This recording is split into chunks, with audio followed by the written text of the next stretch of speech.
Recording in progress. Benar ya Tuhan, apapun yang kami punya tidak bisa diandalkan kecuali satu, yaitu kami punya Tuhan, punya Yesus yang memberikan hidupnya bagi kami. Kami milikmu, engkau milikku, dan itu cukup bagi kami semuanya. Tuhan, di tengah dunia yang selalu berubah, kami bersyukur engkau selalu hadir di dalam setiap musim hidup kami. Kami bersyukur engkau hadir di dalam kekelaman, engkau hadir di dalam terang, engkau hadir di dalam segala pergumulan hidup kami. Terima kasih ya Tuhan, terima kasih.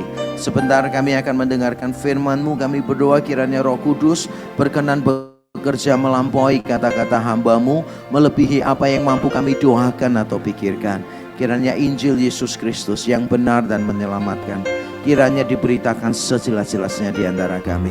Terima kasih ya Tuhan, kami mau menenangkan hati kami, meneduhkan pikiran kami, supaya kami bisa mendengarkan suara-Mu dengan lebih baik. Di dalam nama Tuhan Yesus kami berdoa dan kami bersyukur. Amin, amin, amin. Silakan duduk kembali. Shalom semuanya.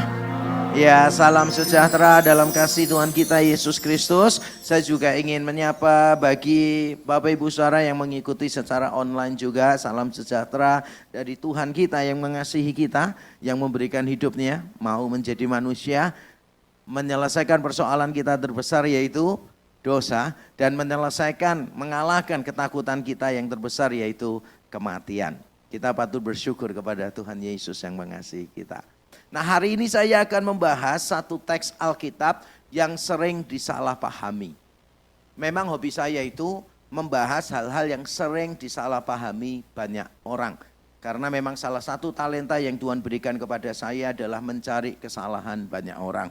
Hari ini kita akan belajar salah satu ayat yang paling sering disalahpahami. Kalau saya bacakan awal, pasti saya yakin saudara semua bisa meneruskannya.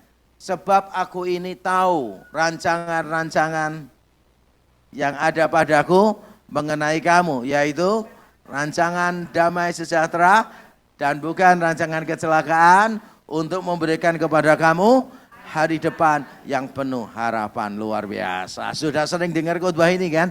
Yang sudah pernah dengar lebih dari 3 kali, saya persilakan pulang lebih dahulu. Hari ini hari yang khusus ya. Kita mungkin berpikir bahwa ayat ini begitu terkenalnya sampai kita merasa tidak perlu untuk menelitinya lagi. Tapi nanti kita akan lihat bersama-sama apakah ayat ini mengajarkan masa depan yang terang gemilang sekaligus yang cepat, imminent, yang segera datang. Kira-kira ketika tadi kita membaca ayatnya, aku ini tahu rancangan masa depan buat kamu, kira-kira itu seberapa depan? Kira-kira seberapa depan? 1, 2 tahun? 5 tahun? 10 tahun? Tebalnya berapa nih? Kan soalnya masa depan nih gitu kan ya. Wah susah nih kalau ditanya, beberapa orang itu kan nggak punya masa depan. Saya nggak lihat apa-apa gitu. Bahkan 1 tahun ke depan aja nggak kelihatan kan gitu kan ya. Orang-orang yang miskin itu pasti perasaannya kalau ngelihat kopi pahit itu, kopi hitam pahit itu pasti sama dengan saya. Ngelihat kopi itu rasanya kayak pahit seperti masa lalu, gelap seperti masa depan. Gak bisa dilihat masa depannya mau apa begitu kan. Apalagi dolar sudah tembus 18.000 ya, hari ini lebih lagi gitu kan. Kita gak tahu, ada prediksi dolar nanti akan mencapai 20.000 di bulan Juli katanya begitu. Wah banyak prediksi dan sebagainya. Tapi kita ketika takut melihat masa depan, kita perlu tahu sih sebetulnya sedepan apa sih masa depan itu. Dan bagaimana Tuhan memberi janji ini. Nanti kita akan bahas bersama-sama, tapi sebelumnya saya ingin mengingatkan kita, walaupun tidak perlu diingatkan, bahwa kita hidup di tengah zaman yang super instan. Zaman kita ini adalah zaman yang super instan, apa-apa semuanya cepat. Saya berjumpa dengan orang yang punya bisnis IT, dia memberitahu saya, sejak beberapa tahun lalu dia sudah lay off, sudah PHK beberapa orang, stafnya. Lalu saya tanya, kenapa kamu PHK stafmu? Dia mengatakan begini, bagaimana tidak? Staf saya ini beberapa orang ngerjakan sesuatu selesai dalam 3 bulan. Sekarang saya pakai AI, Artificial Intelligence, dan ternyata dalam hitungan jam udah selesai pekerjaan 3 bulan. 1 dibanding banyak orang, 1 jam dibanding 3 bulan. Bagaimana bisa? Orang berkompetisi melawan AI. AI menghadirkan semua yang cepat. Saya masih ingat dulu ketika saya membuat website sendiri, walaupun jurusan saya bukan komputer gitu kan. 2 minggu selesai itu sudah bangga banget. Setelah saya lihat sekarang saya malu banget. Karena apa? Membuat website yang lebih bagus sekarang cuma 2 menit gitu kan. Nggak perlu 2 minggu. Semuanya cepat. Kita dulu pada waktu pertama kali muncul mie instan. Wah semuanya itu kayak wow keren banget. Cepat banget ya. Cuma direbus sebentar aja. Padahal dulu yang lama-lama itu yang di atas 40 tahun pasti tahu kalau mau masak mie itu harus direbusnya agak lama, bener gak sih? Supaya misah antara minyaknya dengan minyak apa segala macam. Sekarang mie instan cepat gitu kan. Sekarang setelah mie instan mie gelas lagi ya kan, gak perlu dimasak, gak perlu dimasak, kasih air panas saja, tinggal ditutup, taruh buku, taruh benda di atasnya, sudah siap. Maka saya menduga mungkin 10 tahun akan datang akan ada teknologi mie abab. Jadi dibuka, dipanasin aja pakai abab, gitu kan ya. 3 kali, gitu kan. Tutup sebentar gitu kan ya. Wah keluar gitu, langsung bisa disantap. Kita nggak tahu seberapa cepat dunia kita. Tapi ini dia persoalannya. Karena kita terbiasa dengan segala sesuatu yang cepat, kadangkala kita menganggap Tuhan terlalu lambat. Saya ulang sekali lagi. Kita ini terbiasa dengan segala sesuatu yang cepat, sehingga kita seringkali menganggap Tuhan bekerja terlalu lambat. Padahal Tuhan punya waktunya sendiri, tapi kita tidak mau menunggu. Kita inginnya Tuhan segera cepat, segera cepat, segera cepat.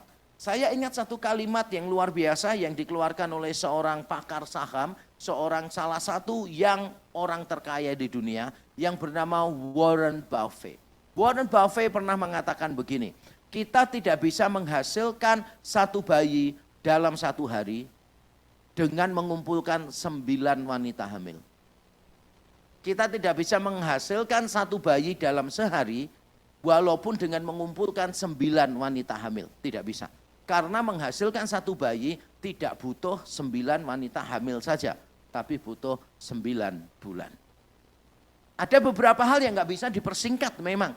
Tapi kita hidup di tengah zaman yang super instan. Sehingga kita merasa bahwa Tuhan bekerja terlalu slow motion gitu. Kita nggak sabar melihat cara Tuhan bekerja. Dan itu pula mungkin yang menjadi penjelasan mengapa Yeremia 29 ayat 11 yang kita tadi bacakan bersama-sama, kita hafal bersama-sama. Dipahaminya ini adalah sesuatu yang cepat akan terjadi. Sesuatu yang segera akan terjadi. Padahal belum tentu seperti itu. Mari kita membaca ayatnya bersama-sama. Yeremia 29 ayat 11.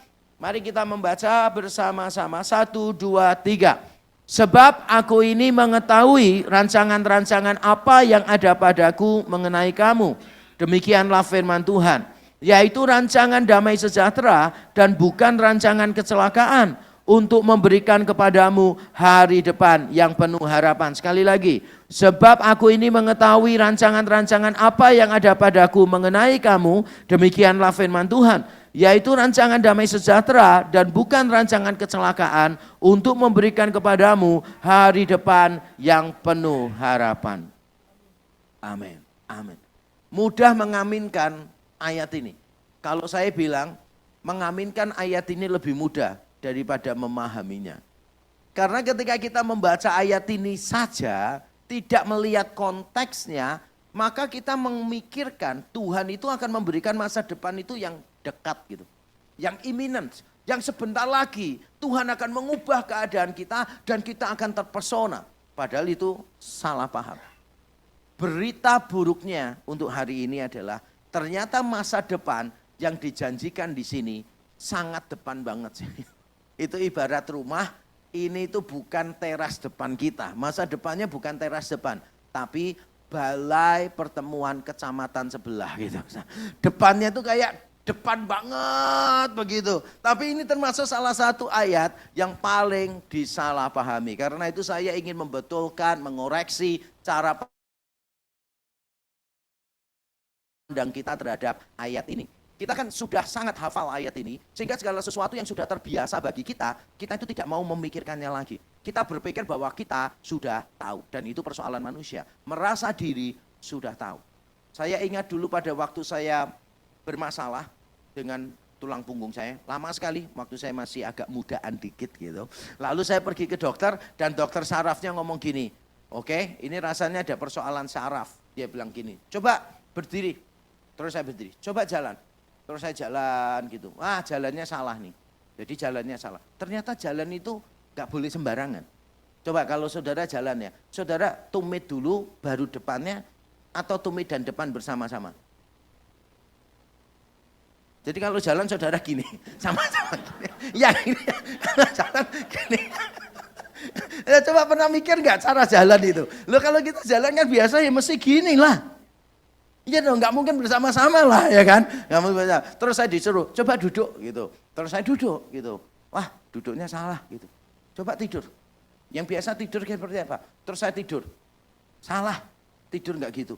Coba bangun, terus bangun. Salah. Makanya bermasalah dia bilang. Terus saya bilang, dok setelah ketemu dokter hidup saya kok rumit sekali ya. Tidur ya tinggal tidur lah. Ternyata salah loh. Saya kasih tahu dikit aja ya. Bangun tidur yang harus kita lakukan itu stretching dulu ternyata.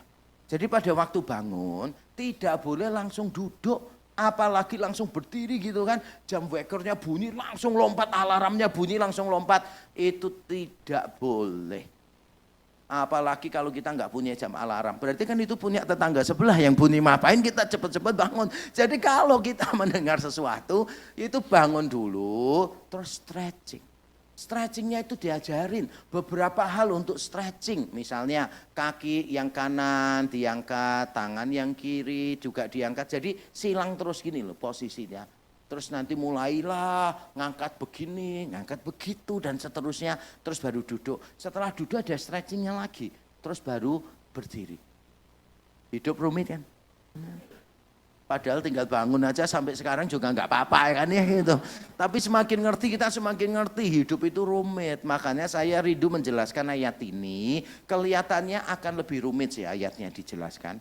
Tapi juga lebih rumit untuk diterima, lebih rumit untuk diamini. Karena ternyata ini bukan bicara tentang bright and imminent future. Ini bicara tentang bright future, benar, masa depan yang gilang gemilang, tetapi bukan imminent. Bukan yang segera terjadi, tapi ini panjang sekali. Saya akan menerangkan dari ayat ini beberapa pertanyaan. Dalam kondisi seperti apa ayat tadi diucapkan? Terus apa artinya damai sejahtera? Memberikan kepadamu masa depan yang penuh dengan harapan damai sejahtera. Shalom, apa artinya shalom? Dan yang terakhir, seberapa jauh masa depan di sini? Kita perlu tahu dulu, perlu menjawab pertanyaan ini, baru kita bisa memahami ayat tadi dengan benar. Kalau ada hamba Tuhan yang khotbah dari ayat 11 tadi, tanpa mengetahui ini, pasti khotbahnya salah. Bukan cuma salah, tapi khotbahnya sesat. Dan yang bilang sesat bukan saya. Yang bilang sesat adalah firman Tuhan sendiri. Kenapa? Coba ya kita baca nih. Mengapa ini diberikan? Yaitu karena bangsa Yehuda itu sedang dibuang ke Babel. Jadi bangsa Yehuda, kerajaan selatan, kan Israel sejak Salomo meninggal pecah jadi dua kan. Kerajaan utara, kerajaan selatan. Kerajaan utara namanya Israel, kerajaan selatan namanya Yehuda. Yehuda dikalahkan oleh Babel dan beberapa kali orang-orangnya ditawan, dibawa, dibuang ke Babel. Nah, di tengah situasi seperti inilah Yeremia lalu memberikan surat. Nah, surat itu salah satunya isinya ayat kita. Mengapa Yeremia perlu mengirimkan surat? Karena ada nabi-nabi palsu yang mengabarkan sesuatu yang menyenangkan tetapi tidak benar. Saya bacakan misalnya. Yeremia tadi pasal 29, ayat kita ayat 11, saya bacakan ayat 8 sampai 10. Sungguh beginilah firman Tuhan semesta alam, Allah Israel. Janganlah kamu diperdayakan oleh nabi-nabimu yang ada di tengah-tengahmu dan oleh juru-juru tenungmu. Dan janganlah kamu dengarkan mimpi-mimpi yang mereka mimpikan. Sebab mereka bernubuat palsu kepadamu demi namaku. Aku tidak mengutus mereka, demikianlah firman Tuhan. Sebab beginilah firman Tuhan, berkali-kali Tuhan menegaskan, beginilah firman Tuhan, beginilah firman Tuhan. Apabila telah genap 70 tahun bagi Babel, barulah aku memperhatikan kamu. Aku akan menempati janjiku itu kepadamu dengan mengembalikan kamu ke tempat ini. Ketika mereka dibuang ke Babel, nabi-nabi palsu datang kepada mereka dan berkata begini, kamu tidak lama di sini, jangan khawatir, sebentar lagi balik ke tanah perjanjian, sebentar lagi balik ke tanah perjanjian. Kalau saudara diminta untuk milih, kepengen mendengarkan berita yang mana? Beritanya Yeremia atau beritanya nabi-nabi palsu? Jujur, kalau kita boleh milih, yang lebih menyenangkan beritanya nabi-nabi palsu atau Yeremia? Ya kita kalau jujur, telinga kita itu lebih senang dengarkan yang nabi-nabi palsu kan.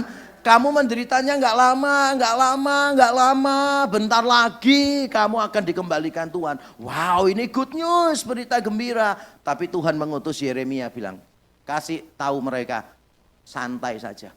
Di situ nggak cepet-cepet kok. 70 tahun. Berita gembira nggak? Selama ini ayat tadi dibaca tanpa tahu konteksnya. Sehingga para hamba Tuhan itu menjanjikan pertolongan yang serba instan. Padahal itu bukan dari Tuhan. Kalau ada hamba Tuhan yang khotbah dari ayat tadi, lalu mengatakan saudara yang punya masalah apapun minggu depan Tuhan akan tolong. Lebih mirip Yeremia atau nabi palsu? Tapi kan kita suka ya dengarkan yang gitu. Makanya ini bad news untuk kita. Bahwa ayat ini memang ayat yang good news, tetapi mungkin realisasinya tidak seperti yang kita pikirkan. Belum tentu realisasinya itu cepat. Untuk bangsa Yehuda 70 tahun. Untuk kita mungkin ada yang 5 tahun, mungkin ada 10 tahun, ada 15 tahun, mungkin ada yang 1 tahun ke depan. Tuhan sudah akan tolong kita. Kita tidak pernah tahu masa depan masing-masing kita itu berapa lama. Tapi kalaupun terasa lama, kita tetap tahu kok Tuhan bisa dipercaya. Dalam bahasa Ibrani, saya coba terjemahkan langsung ayat tadi, ayat 11 bunyinya begini. Sebab aku ini telah mengetahui pikiran-pikiran yang aku sedang pikirkan tentang kalian. Demikianlah firman Tuhan. Pikiran-pikiran tentang damai sejahtera dan bukan yang jahat, untuk memberikan kepada kalian masa depan dan pengharapan. Masa depan dan pengharapan. Dari terjemahan hurufiah, kita belajar 3 hal yang indah di sini sebetulnya. Tuhan itu tidak pernah berhenti memikirkan keadaan umatnya. Berapa kali kata memikirkan dan pikiran muncul? Sebab aku ini telah mengetahui pikiran-pikiran yang aku sedang pikirkan tentang kalian. Yaitu pikiran-pikiran tentang damai sejahtera. Kata pikiran-pikiran, memikirkan itu muncul berkali-kali. Dan munculnya itu masa lalu, aku telah mengetahui, dan masa kini sedang pikiran. Yang aku sedang pikirkan tentang kalian dan masa depan. Yaitu pikiran-pikiran tentang damai sejahtera di depan sana. Jadi Tuhan itu dari dulu, sekarang, sampai nanti. Tuhan itu tidak pernah berhenti memikirkan keadaan kita. Yang setuju katakan amin. Siapa yang bilang bahwa Tuhan itu tidak peduli dengan kita? Ayat ini mengatakan Tuhan memikirkan kita terus loh. Masa lalu, masa kini, masa yang akan datang. Dan bahkan Tuhan mengatakan apa yang telah terjadi, yaitu dikalahkan Babel, dibuang, sesuatu yang tidak menyenangkan. Tuhan bilang itu bukan kecelakaan, tapi itu pikiran Tuhan memang. Tuhan ingin mendidik bangsa Yehuda yang selalu kalau diomongin, ayo berharap sama Tuhan. Berharapnya sama Mesir. Sudah diomongin, sudah jangan ngandalkan manusia, ngandalkan Tuhan. Tetap ngandalkannya manusia, akhirnya Tuhan punya pikiran nih. Tuhan punya ide yang baik, yaitu didisiplin. Sudah didisiplin aja supaya tahu.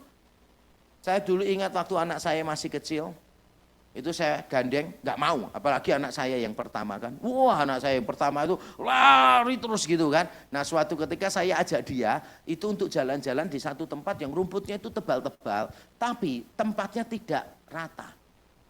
Terus saya pegang dia, ayo kok papa pegang, gak mau, bisa jalan sendiri. Saya bilang, iya kalau rata, ini rumput lagi, kalau naik turun biasa, karena dulu kami tinggal di satu kampus, semuanya naik turun, tapi kan aspal. Ini kan rumput, kamu belum pernah tahu. Tetap dia merasa hebat gitu kan. Gak mau saya pegang. Terus saya lihat sekeliling. Ini kalau anak saya jatuh, mati nggak? Saya lihat, oh nggak mati. Kalau anak saya jatuh, kira-kira perlu operasi nggak?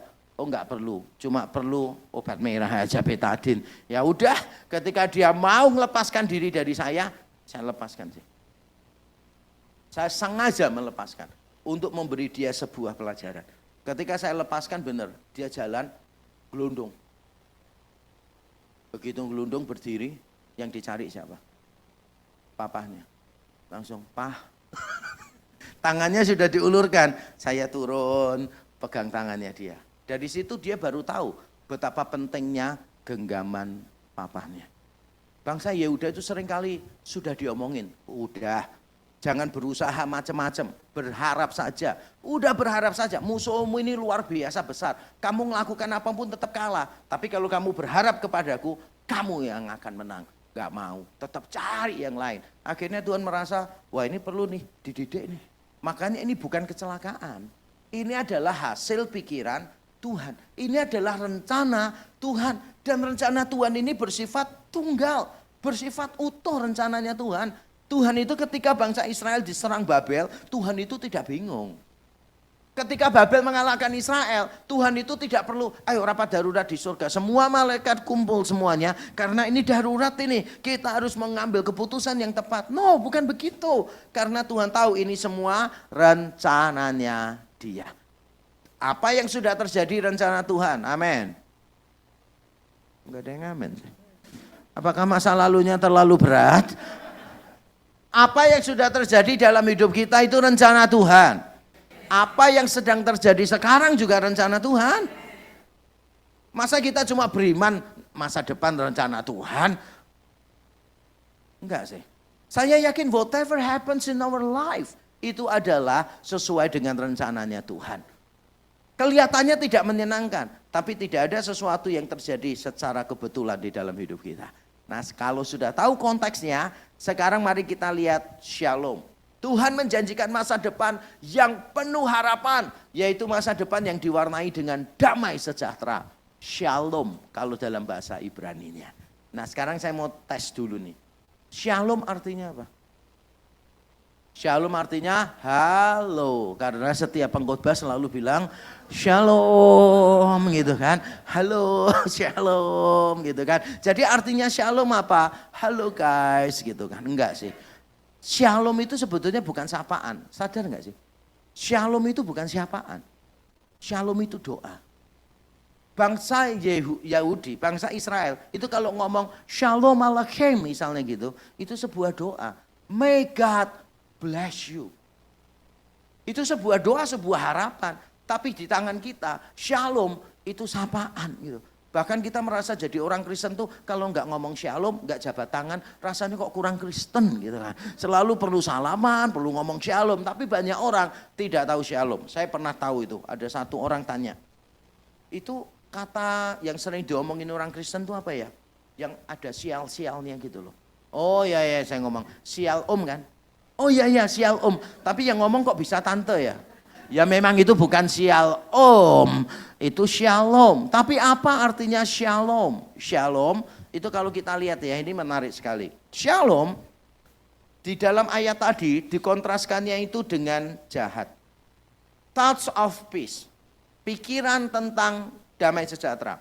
Thoughts of shalom and not of evil. Shalom dikontraskannya dengan jahat, bukan dengan tidak nyaman. Berarti bisa enggak sih situasi yang tidak nyaman di dalamnya ada shalom? Ada, bisa. Tapi sesuatu yang jahat di dalamnya tidak mungkin ada shalom. Karena shalom dan jahat itu enggak bisa ketemu. Itu seperti saudara dan mantan, ngerti? Enggak bisa ketemu. Apalagi mantannya lebih sukses gitu kan. Mantan lebih sukses gitu kan. Sama-sama berhenti di traffic light gitu kan ya. Yang satu naik motor gitu kan. Kemudian jendelanya dibuka. Mobil mewah ternyata mantan lagi gitu kan. Ngelihat mantan yang sukses itu lebih perih daripada menatap sinar matahari langsung. Yang pernah merasakan katakan amin. Luar biasa. Jadi kita ini, maaf ya konsentrasi ke sini jangan masa lalu. Ya. tetap ke masa sekarang.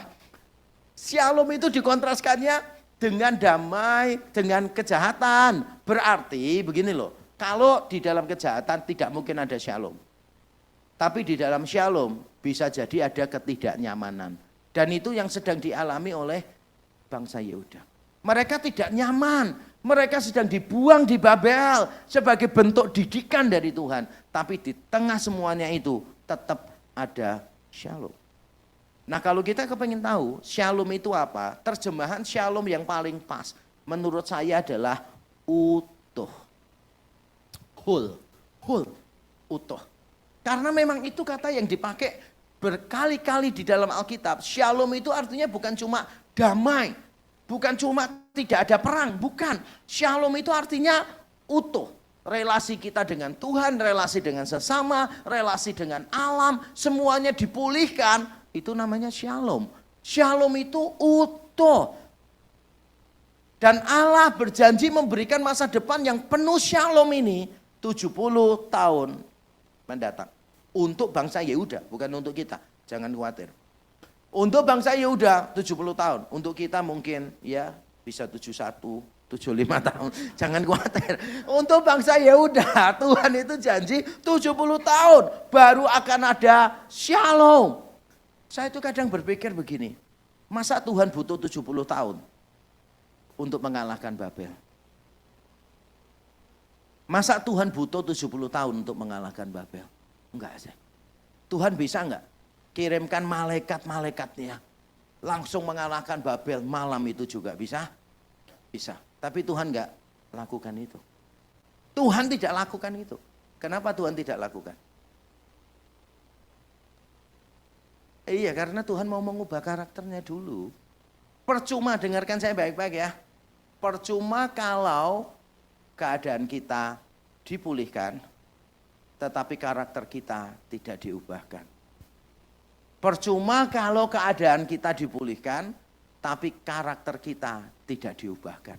Ada berapa banyak orang Kristen cara berpikirnya keliru. Sakit, Tuhan sembuhkan aku. Sakit kok minta sembuh. Ya kan kalau saudara sakit, dimaksimalkan sakitnya dulu. Bukan berarti diperpanjang saudara lebih sakit, bukan. Satu orang bernama John Piper, dia pernah kena cancer. Jadi dia cancer survivor. Dan dia menulis satu buku bagus. Don't waste your cancer. Jangan buang percuma kankermu. Lalu ada seorang yang terkenal bernama Rick Warren. Dia mengajarkan satu konsep, don't waste your pain. Jangan membuang percuma rasa sakitmu. Kita ini kadangkala Tuhan sedang didik, kita kepenginnya gini, Tuhan pulihkan keadaanku. Setelah dipulihkan, ya sudah, kita lupa belajar apa dari semuanya itu. Di mata Tuhan lebih baik saudara menderita lebih lama, tapi belajar lebih banyak. Daripada menderita lebih singkat, tapi tidak belajar apa-apa. Saudara mau belajar atau mau kesenangan? Kalau kita mau diajar oleh Tuhan, maka nggak bisa instan. Mentalitas orang Kristen yang instan tidak bisa. Saya merasakan itu juga. Waktu saya menyelesaikan disertasi saya, waduh seperti yang saya bilang, PhD saya itu butuh 15 tahun.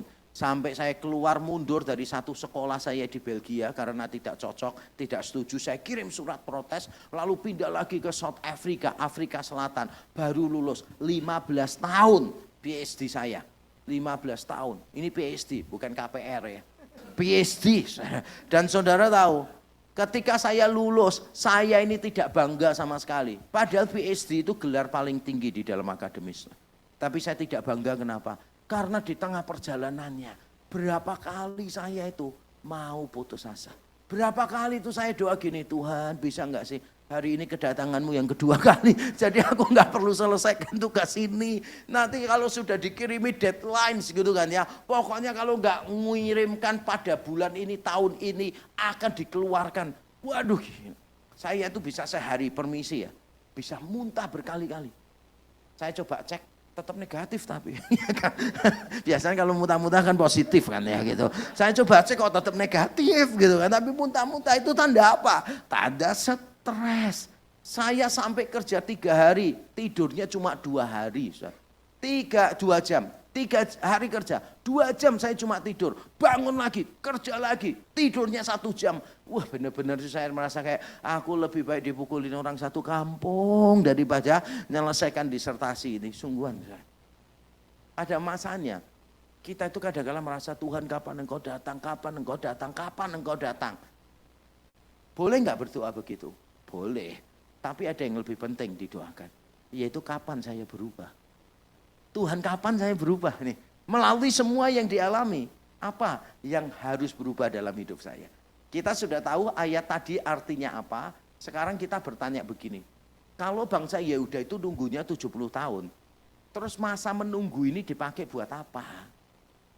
Masa cuma diam aja? Masa cuma diam, doing nothing gitu? Ternyata tidak loh. Coba ya kita pelajari, ayat ini tuh indah luar biasa. Mari kita lihat ada 2 hal yang harus kita lakukan. Yang pertama adalah menikmati pemeliharaan Allah yang terlihat natural dalam tanda kutip. Saya bacakan ayat 5-6 ya. Dirikanlah rumah untuk kamu diami, rumah. Buatlah kebun untuk kamu nikmati hasilnya. Ambillah istri untuk memperanakan anak laki-laki dan perempuan. Berarti ini generasi pertama ngambil istri. Ambilkanlah istri bagi anakmu laki-laki dan carikanlah suami bagi anakmu perempuan. Berarti dia sudah punya anak, nyarikan menantu untuk anaknya. Supaya mereka melahirkan anak laki-laki dan perempuan, berarti ini melahirkan cucu. Agar di sana kamu bertambah banyak dan jangan berkurang. Tuhan seolah-olah berkata begini, udah kamu tenang aja, kamu di sini 70 tahun, tapi di ujung sana penuh dengan harapan yang luar biasa. Terus ngapain 70 tahun? Udah hidup biasa aja.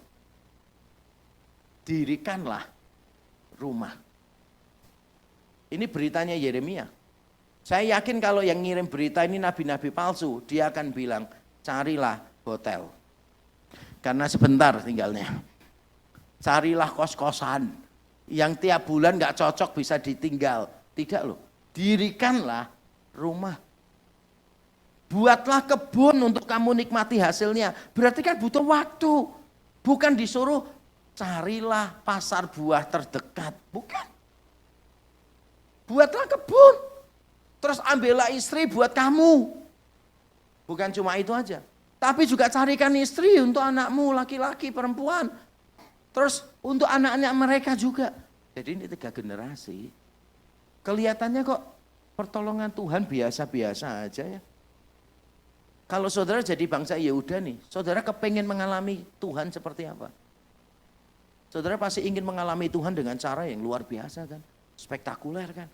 Tapi ternyata tidak loh. Tuhan pelihara dengan cara-cara yang natural, yang biasa. Makanya kalau boleh saya bilang begini, segala bentuk pertolongan Tuhan adalah sakral dan supranatural. Walau tidak selalu terlihat spektakuler. Baca sama-sama yuk. 1, 2, 3. Segala bentuk pertolongan Tuhan adalah sakral dan supranatural. Walau tidak selalu terlihat spektakuler. Kita seringkali berharap Tuhan itu melakukan sesuatu yang spektakuler gitu loh. Saudara. Kalau sakit kepengennya sembuh melalui mujizat. Ya kadang Tuhan buat sih. Saya masih percaya mujizat. Saya masih percaya. Tapi saya juga percaya Tuhan tidak selalu menolong kita menggunakan mujizat. Lebih sering Tuhan menolong kita itu dengan cara-cara yang natural gitu. Misalnya apa? Tidur jangan terlalu malam. Tidur itu kalau bisa di bawah jam 11. Kalau bisa kurangi makan malam-malam. Benar kan ya? Cukup istirahat. Kalau bisa berolahraga. Benar gak sih? Itu cara Tuhan atau bukan sih? Yaitu cara Tuhan memelihara hidup kita. Tapi kita seringkali nggak mau cara-cara yang biasa. Kita kepengennya itu cara-cara itu yang kayak wah supranatural, yang luar biasa. Makanya kita sulit menghargai Tuhan di dalam everyday life kita. Karena kita terlalu terobsesi dengan lagu-lagu misalnya ya. Ketika ku berdoa, mujizat itu nyata. Berapa kali saudara berdoa dan mujizat nyata? Ayo jujur. Mujizat terjadi sekarang ini. Berapa kali saudara habis nyanyi, nggak ada sesuatu yang terjadi. Hidupku penuh mujizat. Serius. Serius. Kalau saudara tanya saya, hidup saya tidak penuh mujizat. Tapi hidup saya penuh kebaikan Tuhan.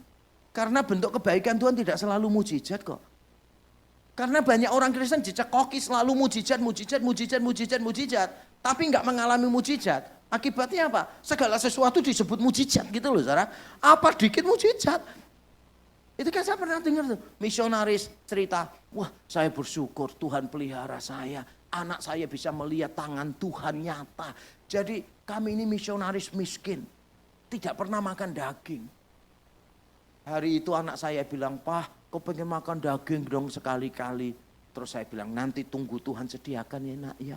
Kita berdoa saja. Waktu kami berdoa, tiba-tiba ada ayam masuk pekarangan rumah kami. Jadi kami tangkap ayamnya, kami nikmati berkat Tuhan. Saya dan anak-anak melihat campur tangan Tuhan yang luar biasa. Ini mujizat Tuhan luar biasa. Dia nggak tahu tetangganya keliling-keliling, mana ayamku ya, mana ayamku. Saya kasih tahu ya, itu bukan mujizat, itu maling, ngerti nggak sih?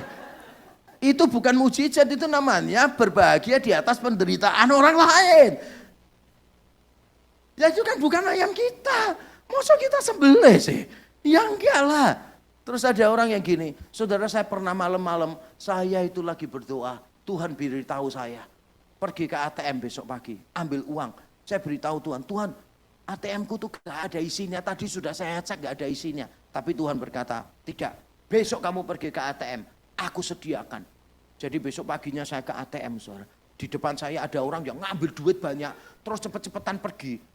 Terus saya maju, ada tulisan, apakah Anda ingin melanjutkan dengan transaksi yang lain gitu kan. Saya pencet dan saya tarik beberapa juta. Tuhan kita luar biasa.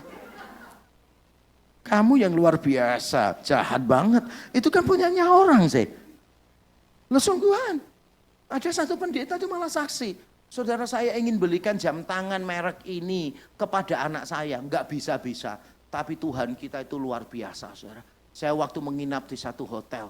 Saya iseng-iseng buka laci, ada jam tangan di situ. Mereknya sama dengan yang diminta anak saya. Langsung saya telepon anak saya kasih tahu, Tuhan buat mujizat.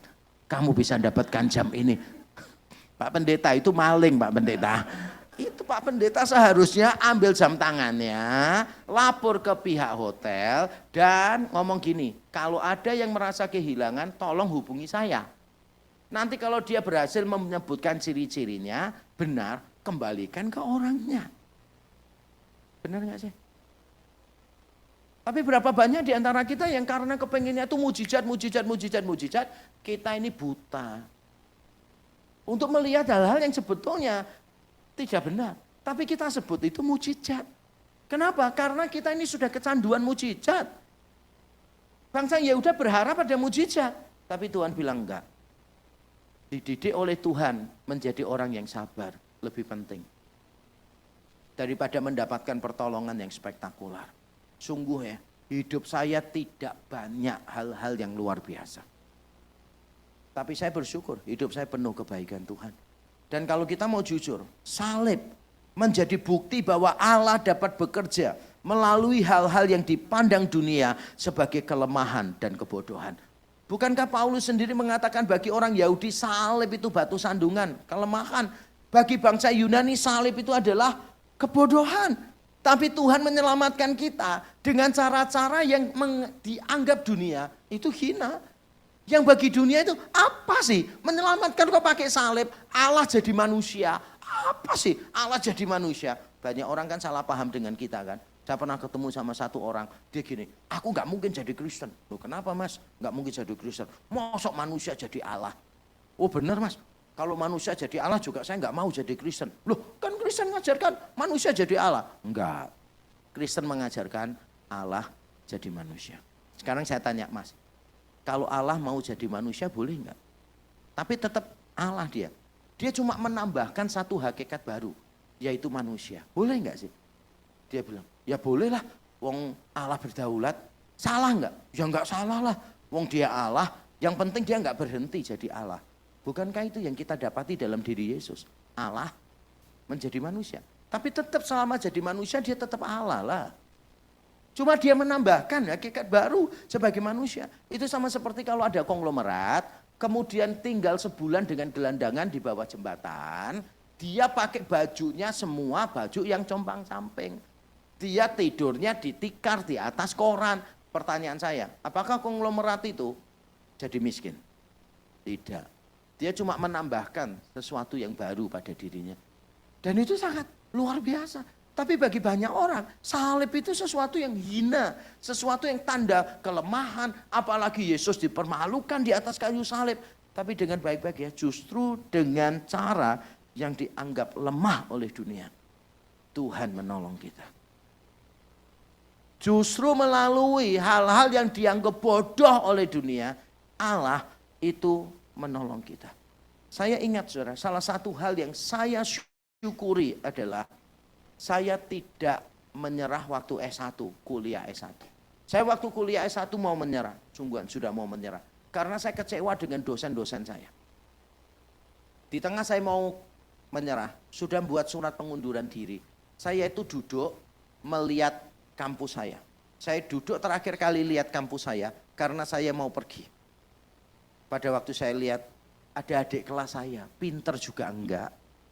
Lihat saya, kok kenapa kok wajahnya gitu? Oh ya, kok mau mundur. Kenapa kok mau mundur? Iya karena dosen-dosen di sini mengecewakan lah, gini, enggak ada yang bagus. Saya jawab gitu. Tahu enggak adik kelas saya ngomong apa? Kok ini salah loh. Kan kok ke depan mau jadi dosen. Sekarang ini Tuhan kasih contoh, ini loh dosen-dosen yang enggak baik itu kayak gini. Supaya Koko nanti kalau jadi dosen, jangan kayak mereka. Langsung saya sobek-sobek surat pengunduran dirinya, ngerti gak sih? Ini adik kelas loh, jauh dari kata pinter loh. Tapi Tuhan bisa pakai loh, orang yang sederhana. Untuk mengarahkan jalan kita, benar gak sih? Tapi kan kita itu berharapnya, wah pasti ditolong oleh orang yang pinter, orang yang hebat. Enggak, dalam hidup kita, Tuhan itu sering pakai orang-orang yang biasa. Saya bertobat bukan karena hadir KKR, pendeta terkenal, bukan. Saya bertobat dari perkumpulan remaja di satu kampung. Yang kalau mau kumpul itu harus mengeluarkan kursi-kursi di rumah orang itu. Lalu kita sapu, kita pel, kita taruh tikar. Kemudian 35 remaja berkumpul setiap minggu di situ. Tapi dari 35 itu, seingat saya, 5 atau 7 diantaranya jadi hamba Tuhan. Yang memimpin bukan orang yang sekolah teologi. Bukan berarti sekolah teologi tidak penting. Tapi maksud saya adalah Tuhan bisa pakai siapa saja. Pembina saya waktu itu tidak sekolah teologi. Saya ini sejak SMP kelas 2 awal bertobat. Dan saya setelah bertobat, saya sudah khotbah ribuan kali. Jadi saudara bisa bayangkan berapa banyak orang yang sudah saya sesatkan. Oh nggak pernah sekolah teologi, asal khotbah aja. Tapi sejak SMP kelas 2 saya khotbah, saudara. Saya belajar main gitar dari situ. Saya belajar pelayanan dari situ. Saya belajar segala sesuatu dari situ. Pembina saya kalau saya sebut namanya, tidak ada orang kenal. Karena dia orang yang biasa. Tapi saya yakin kok, Tuhan bisa menolong kita dengan cara-cara yang biasa. Makanya kita belajar bersyukur untuk apapun yang Tuhan kerjakan dalam hidup kita. Yang kedua, apa yang harus kita lakukan? Ini juga menarik. Kalau tadi, udahlah nikmati Tuhan lah dalam keseharian, yang wajar, yang biasa-biasa. Yang kedua ini menurut saya lebih menarik lagi. Karena kita ini dipanggil menjadi agen shalom bagi orang lain. Dikatakan di ayat 7, usahakanlah kesejahteraan kota kemana kamu aku buang. Kesejahteraan di situ shalom. Dan berdoalah untuk kota itu kepada Tuhan sebab kesejahteraannya, shalomnya adalah kesejahteraanmu, shalommu. Mengapa ini menarik saudara? Langsung aja ya slide berikutnya. Menurut saya ini menarik sekali. Tuhan itu memiliki rencana shalom bagi kita. Ayat 11 yang kita baca di awal. Benar gak sih? Aku ini tahu rancangan apa yang ada padaku mengenai kamu, yaitu rancangan shalom. Tuhan merencanakan shalom bagi kita. Tapi bagaimana cara Tuhan memberikan kehidupan yang penuh shalom? Yaitu dengan menolong kita menjadi shalom bagi orang lain. Usahakanlah shalom kota di mana kamu aku buang. Berdoalah supaya ada shalom untuk kota itu. Dengan kata lain saya berkata begini, Tuhan memiliki rencana shalom bagi kita dengan cara menjadikan kita pendoa sekaligus jawaban doa. Tuhan memiliki rencana shalom bagi kita dengan cara menjadikan kita pendoa sekaligus jawaban doa. Orang Kristen itu banyak yang cuma berdoa tapi tidak menjadi jawaban doa. Saya belajar konsep ini pada waktu saya membaca Matius pasal 9. Nanti di rumah baca saja. Matius pasal 9 bagian terakhir. Yesus berkata, mereka ini seperti domba tanpa gembala. Ayo minta kepada Tuhan yang empunya tuaian. Supaya Tuhan itu mengirim pekerja-pekerja. Yesus memberitahu murid-murid, doa sama Tuhan yang empunya tuaian itu. Tapi setelah berdoa apa yang terjadi? Itu kan akhir pasal 9 nih. Di awal pasal 10, Yesus mengutus murid-muridnya. Jadi murid-muridnya berdoa, Tuhan kirim para pekerja, banyak domba terlantar. Allah jawab, oke, aku kirim sekarang ya, yaitu kamu. Kita ini seringkali cuma jadi pendoa, padahal kita bisa jadi jawaban doa untuk orang lain. Salah satu momen makan enak yang saya paling tidak sukai adalah kalau ada orang yang berdoa begini, Tuhan di tengah hidangan kami yang begitu nikmat dan banyak, kami teringat untuk misionaris di pedalaman yang sedang mengalami kekurangan, yang susah untuk makan. Itu nggak usah dibawa-bawa ke situ deh. Jadi setelah amin itu rasa bersalahnya itu gak besar banget gitu. Jadi kan langsung, waduh rasa bersalah saya besar, saya nggak bisa makan. Dan langsung ngambil tas kresek, saya bawa pulang semuanya. Jangan bicarakan kesehatan di meja makan. Jangan bicarakan misionaris di pedalaman di meja makan. Tidak menyenangkan, benar atau betul? Nah saya itu penasaran karena salah satu teman saya perhatikan kalau doa, selalu doa makannya itu. Berdoa untuk para misionaris di pedalaman. Nah saya pernah tanya sama dia, kamu tiap bulan kasih berapa ke misionaris di pedalaman? Tidak pernah. Terus saya bilang, kamu kalau bisa jadi jawaban doa, kenapa kamu cuma jadi pendoa? Kita ini seharusnya bisa jadi jawaban doa loh. Tapi kita cuma jadi pendoa. Misalnya nih, kita kan seringkali berkata gini, Tuhan kami berdoa untuk orang-orang yang sedang menderita di tengah krisis. Boleh sih, bagus berdoa. Tapi kalau saudara bisa menolong mereka, kenapa saudara nggak menolong mereka? Salah satu kebiasaan saya kalau pelayanan di luar kota, dulu kan istri saya jarang ikut karena anak-anak masih kecil kan. Dulu pada waktu istri saya nggak ikut, saya sendirian. Salah satu yang sering saya lakukan adalah saya keluar hotel malam-malam, terus saya duduk di trotoar, ngobrol dengan tukang parkir, ngobrol dengan tukang becak, supir taksi di situ. Saya ingat tuh, berapa kali saya lakukan di berbagai kota. Pernah ada tukang becak itu ngobrol, bingung nggak bisa bayar uang sekolah anaknya. Pelanggan cuma 1 atau 2 seharian sampai malam. Akhirnya saya ngecek dompet saya. Lumayan, masih ada 100.000, 50 ribuan 2. Terus saya ngomong sama dia gini, Pak, saya naik becak ya Pak, anterin saya. Kemana? Terserah Bapak. Kalau Bapak capek berhenti, kalau Bapak merasa sudah 50.000, Bapak berhenti aja di situ. Saya nggak mau kasih duitnya langsung ke Bapak, karena Bapak bukan pengemis. Kalau saya kasih ke Bapak langsung, saya tidak menghargai Bapak. Jadi Bapak bekerja, saya kasih supaya anak-anak Bapak tuh bangga karena Bapaknya bekerja. Oh iya, makasih kok. Wah, terus dia ngayuh gitu kan. Terakhir tuh saya sudah mulai dengar kayak keyboard patch-nya gitu. Sudah mulai teratur ya gitu. Ada variasi efeknya gitu kan ya gitu, sound efeknya teratur. Kemudian dia ngomong gini, kok aku capek kok. Ya udah, kalau Bapak capek berhenti saja. Gak apa-apa, berhenti di situ. Langsung aja saya bilang, berhenti situ aja sudah. Begitu berhenti situ, saya cari tukang becak lain. Saya bayar, mau nggak 50.000 ke hotel sana? Oh mau, udah saya naik lagi. Saya bincang-bincang dengan tukang becak.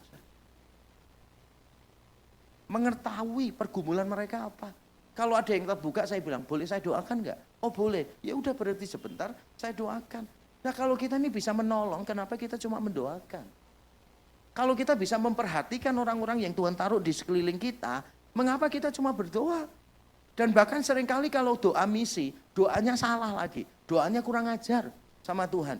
Kan Tuhan bilang gini nih, pergi jadikan semua bangsa muridku. Terus kita berdoa, ya Tuhan untuk suku-suku di pedalaman. Kiranya Tuhan lawat mereka, jadikan mereka muridmu. Melawat berarti apa? Mengunjungi tuh. Jadi Tuhannya bilang, pergi jadikan semua bangsa muridku. Kita ngomong sama Tuhan, Tuhan pergi jadikan semua bangsa muridmu. Kurang ajar gak sih? Wong Tuhannya nyuruh kita yang pergi, akhirnya kita berdoa nyuruh Tuhan yang pergi. Ayo benar atau betul? Kalau kita bisa jadi jawaban doa, kenapa kita cuma jadi pendoa? Ini mengagetkan banget loh. Mungkin bangsa Yehuda itu berpikir, wah Tuhan menjanjikan masa depan yang penuh shalom, tinggal nunggu aja. Tapi Tuhan bilang, kamu mau masa depan yang penuh shalom? Iya, mulai dari diri kamu. Harus berdoa untuk shalom, mengupayakan shalom. Di mana kamu, aku buang. Sehingga shalom itu bukan cuma nanti, tapi shalom itu bisa sekarang gitu. Dengan kata lain, persoalan bukan halangan, melainkan kesempatan untuk menjadi saluran berkat Tuhan. Bagaimana bangsa Israel bisa menjadi berkat bagi bangsa Babel? Kalau tidak melalui pembuangan, bagaimana bisa? Justru persoalan ini menjadi kesempatan untuk menjadi saluran berkat Tuhan. Kita seringkali ketika berada dalam keadaan yang tidak nyaman, kita protes dengan Tuhan. Padahal Tuhan sedang memberi kita kesempatan menjadi saluran berkat Tuhan. Tapi kita selalu bilang, Tuhan gak enak, Tuhan kapan mengubahkan keadaanku? Yang harusnya diubah itu kita, karakter kita, bukan keadaan kita. Persoalan bukan halangan, melainkan kesempatan untuk menjadi saluran berkat Tuhan. Dan yang terakhir saya mau tutup dengan kalimat ini. Salib Kristus adalah simbol sekaligus sumber shalom sejati. Setiap kali kita melihat Kristus yang disalibkan, kita melihat shalom di situ. Karena kita orang berdosa didamaikan dengan Allah. Allah seharusnya menghukum kita. Karena kita orang yang berdosa. Tidak mungkin kebaikan kita bisa menghapuskan dosa kita. Seharusnya kita yang dihukum. Tapi Tuhan mendamaikan kita. Dan salib bukan cuma simbol, tapi sumber shalom yang sejati. Dan kita yang sudah mengalami, pasti ingin berbagi. Amin. Apakah kita sudah mengalami shalom di dalam Kristus Yesus? Kalau kita sudah mengalami, kita pasti ingin membagi kok kepada orang lain. Orang Kristen itu orang yang suka berbagi. Kenapa? Karena Allah yang kita percayai adalah Allah yang suka berbagi. Orang Kristen itu Allah yang peduli, karena Allah yang kita percayai sangat peduli dengan kita. Allah menjadi manusia, merasakan kelemahan kita, mencari kita yang terhilang. Kiranya melalui khotbah hari ini, konsep kita yang keliru tentang Yeremia 29 ayat 11 bisa dikoreksi. Bukan cuma bisa dikoreksi, tapi Roh Kudus memberi kita kekuatan untuk bersabar di dalam prosesnya. Ada kok masa depan yang penuh harapan, ada kok.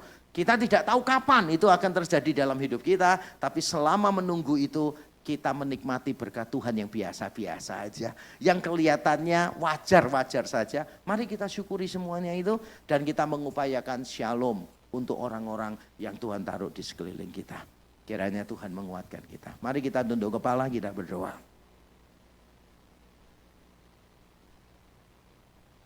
Mari masing-masing kita mengambil waktu dan memberikan respons terhadap firman Tuhan.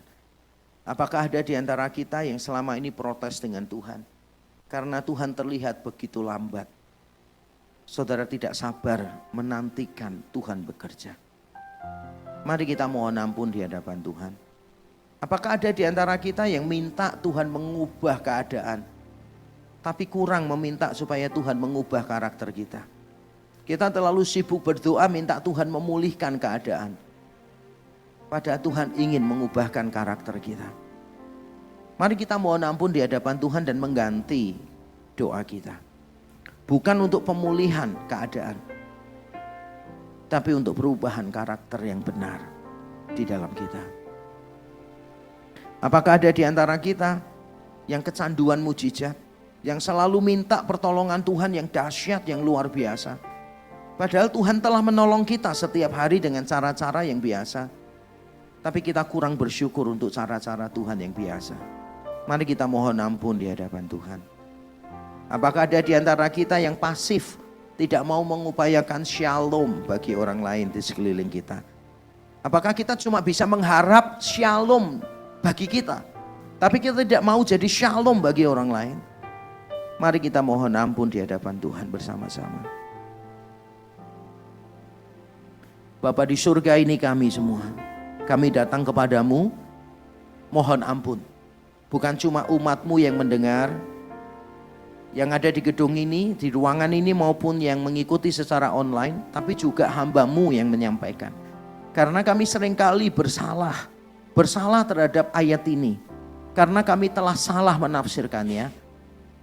Karena kami seringkali tidak sabar dengan cara Tuhan bekerja dalam hidup kami. Itulah sebabnya kami seringkali mencari pertolongan yang lain, mengandalkan yang lain. Kami seringkali menganggap Tuhan terlalu lambat dan kami membereskan dengan kekuatan kami sendiri, sehingga pada akhirnya semakin rumit dan semakin tidak terkendali. Tuhan ampuni kami, ajar kami untuk menanti-nantikan Tuhan, menantikan kekuatan dari Tuhan. Dan tolong kami selama kami menantikannya, kami bisa mensyukuri apapun bentuk kebaikan-Mu. Mungkin tidak terlihat spektakuler, tapi kami belajar mensyukurinya. Kebaikan sekecil apapun kami mau syukuri ya Tuhan. Dan tolong kami menjadi shalom, menjadi agen shalom untuk orang lain. Sehingga siapapun yang ada di sekeliling kami bisa merasakan kasih Tuhan yang sudah kami alami. Terima kasih, di dalam nama Tuhan Yesus kami berdoa dan bersyukur. Amin. Tuhan memberkati kita.